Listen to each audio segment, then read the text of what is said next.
Bismillahirrahmanirrahim. Assalamualaikum dan selamat pagi. Seronok saya dapat balik semula ke UiTM. Jumpa bos saya dua orang tu, Prof Rahmat dan Prof Mus. Yeah? Thank you so much for inviting me today. I'm glad to see all of you here. Saya mula kenal Profesor Dr. Kamel ni waktu mula-mula masuk ke UiTM. Salah seorang yang orang kata apa, one of those yang welcome me very well, yeah? Beside my two bosses lah, Prof Rahmat dan Prof Mus. Saya merasa bersyukur mengenali beliau, dan saya juga gembira kerana hasil daripada pengenalan itu saya dapati beliau bila berjumpa saya selalu tersenyum dan ketawa. Sebab saya jenis manusia yang kalau dalam kehidupan tak ada ketawa, saya tak boleh hidup. Jadi tugas dan fungsi saya juga adalah memberikan manusia lain merasa gembira dengan kehidupan. Baiklah tuan-tuan dan puan, saya hari ini telah diminta oleh beliau dan isteri untuk melancarkan buku-buku yang telah beliau hasilkan.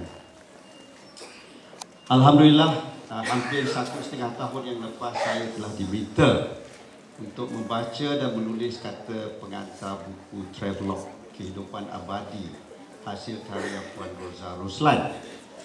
Jadi hari ini saya di sini hadir untuk melancarkan buku tersebut. Ada beban baru yang diamanahkan kepada saya. Ada 2 lagi tajuk buku yang mahu dilancarkan. Mula-mula satu je, kan? Bersyukur saat diuji hasil karya Profesor Dr. Muhammad Kamil Ibrahim, dan bukan sekadar resepi juga daripada Puan Rosa Ruslan. Masa mereka mula-mula menghubungi saya untuk tujuan ini, saya tanya pada Prof Kamil, saya kata layak ke saya. Tapi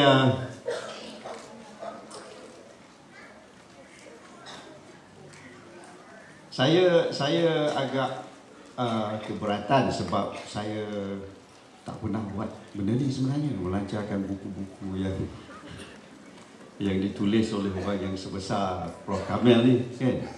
Jadi bila saya tanya layakkah saya tu, saya pun secara spontan saya tanya tu pada dia, kan? Yang saya dah anggap dia sebagai adik saya lah. Dua-dua orang ni saya dah anggap macam adik saya. Kami sekampung sebenarnya. Kami datang dari satu kampung.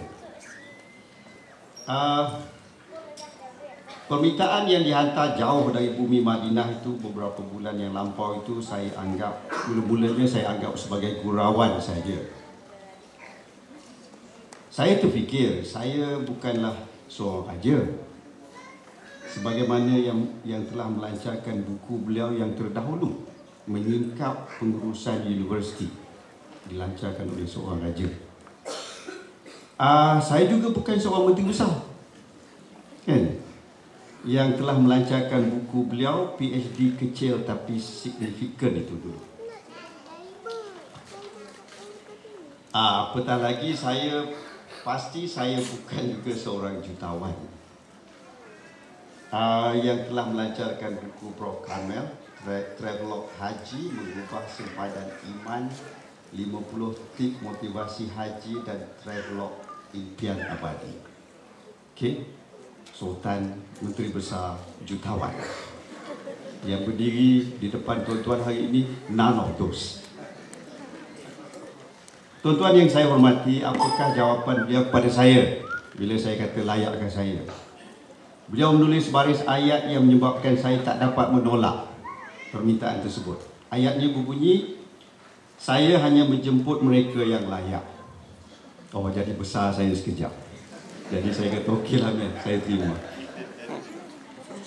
Terima kasih, maka inilah kehadiran saya di sini untuk melancarkan 3 buah buku serentak, Travelog Kehidupan Abadi, Bukan Sekadar Resepi, dan Bersyukur Saat Diuji. Ilham yang telah diberikan Allah kepada hamba-Nya yang bernama Muhammad Kamil Ibrahim dan Rosa Ruslan. pasangan suami isteri yang sentiasa saya lihat sebagai sangat sekufu. Ya. Gabungan kedua-dua penulis ini sebenarnya telah melahirkan satu dimensi baru dalam bidang penulisan.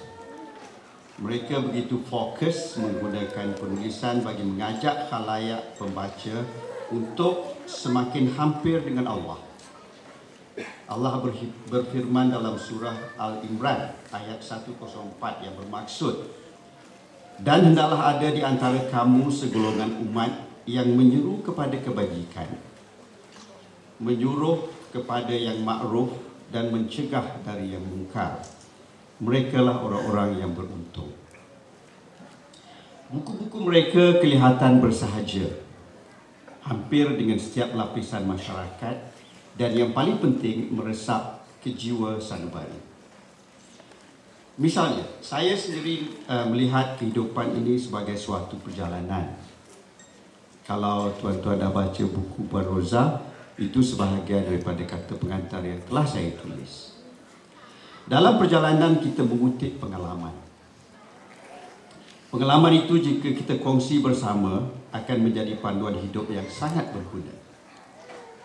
Kita melihat manusia dengan berbagai ragam dan gaya, macam saya sebut tadi lah. Ramai yang boleh mentertawakan kita pun ada. Ya? Menunjukkan sikap dan tindakan dalam menjalankan tugas, peranan dan tanggungjawab yang diamanahkan.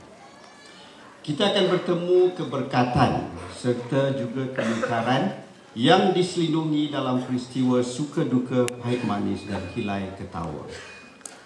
Manusia yang peka terhadap persekitaran yang ditempuhinya akan menjadi seorang pemerhati yang tajam. Pemerhatian itu jika dapat dirakam akan menjadi sangat berguna kepada orang lain yang mungkin pernah melalui liku kehidupan yang sama tetapi tidak pernah pula merakamnya dalam ingatan. Ini yang dilakukan oleh Puan Roza dalam bukunya. Roza melalui travelog kehidupan abadi mempunyai pengalaman yang panjang dan pemerhatian yang tajam. Pengalaman itulah yang mahu dikongsikan bersama tuan-tuan pada hari ini. Dia adalah pemerhati kepada berbagai budaya kehidupan yang berbeza dari berbagai bangsa dan sempadan negara. Di samping belajar, mendidik dan menganalisis diri sendiri, segala pengalaman itu dirakam untuk suatu perkongsian yang ikhlas dan murni. Benar juga, seluruh kehidupan merupakan ujian Allah. Sama ada kita menyembah dan beramal ibadat kepadanya atau semakin jauh dengan keindahan dunia. Profesor Muhammad Kamil menyebut soal ini melalui bukunya Bersyukur Saat Diuji. Ia disampaikan dalam bahasa yang mudah, malah mudah dicerna oleh khalayak pembaca, insya-Allah. Konsep kehidupan dan bagaimana mahu melaluinya sehingga ini berakhir dengan saat-saat kematian menyentuh hati. Sungguh, ia berbekas di hati kita kalau kita telah membaca kesemuanya. Ya. Puan Roza pula mengaitkan sub-dimensi kehidupan itu sendiri. Soal masakan dan kehidupan untuk menceritakan kebesaran Allah. Kalau kita teliti, banyak sudut yang boleh kita pandang, banyak sudut yang boleh kita pegang yang menuju ke jalan yang sama. Ya. Buku sekadar resepi sangat unik. Ia boleh dibawa ke dapur, tidak pelik untuk menaiki pesawat, ya. Menjadi teman tidur dan sesuai dibaca tanpa memilih gender. Kalau buku masak maknanya sekarang ni bukan orang perempuan saja boleh baca, orang lelaki pun boleh baca. Ya? Firman Allah dalam surah Al-Alaq ayat 1 hingga 5 yang bermaksud, bacalah dengan menyebut nama Tuhanmu yang mencipta. Dia telah menciptakan manusia dari segumpal darah. Bacalah. Dan Tuhanmu lah yang maha pemurah, yang mengajar manusia dengan perantaran kalam. Dia mengajarkan kepada manusia apa yang tidak diketahuinya. Saya petik ayat tersebut bagi menyatakan betapa mencari ilmu itu merupakan asas kepada kehidupan beragama. Malah pastinya memberi ilmu dengan nama Allah itu juga menjadi sangat penting.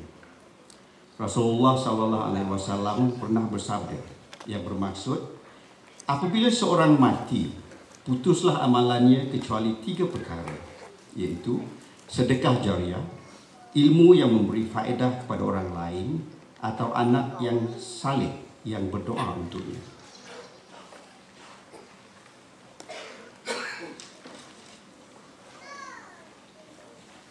Apalah yang hendak saya ucapkan terhadap pasangan suami isteri ini, terhadap kelahiran buku-buku mereka.